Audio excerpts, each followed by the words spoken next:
The Palaszczuk government's youth crime crackdown was sparked by a series of shocking crimes which cut young lives short. They are strong measures, they are tough measures. The changes included the trial of GPS trackers and a presumption against bail.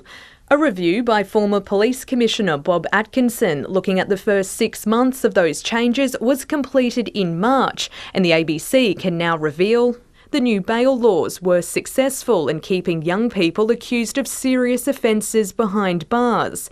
But it also heard concerns that the tough bail changes weren't well understood by legal representatives and prosecutors and were being incorrectly applied, with children potentially pleading guilty to crimes they didn't commit to avoid having to prove why they should get bail, and young people charged with low-level offences being held in custody. There was a little bit of misunderstanding about the criteria initially, but I understand that now that's been completely resolved. A lot of education has taken place since then, a lot of meetings with our legal stakeholders, certainly the courts. In 7 of the state's watch houses, juveniles were held for longer in 2021 compared to 2019.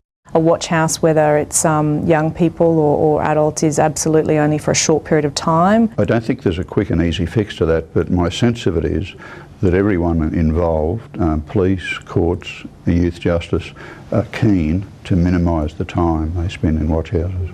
One of the most contentious measures of the youth justice overhaul was a trial of GPS monitoring devices. $3.8 million was allocated in funding. While it was initially estimated up to 100 young people could be eligible, just 3 were fitted with trackers in the first 6 months. The report shows those young people were not the most serious repeat offenders originally intended for the trial. What we saw is that the courts had, if they had concern about young people being a safety risk, they actually remanded them to custody rather than having young people out with an electronic monitoring device. The ongoing use of the devices is being looked at as part of another review. Rachel Rieger, ABC News, Brisbane.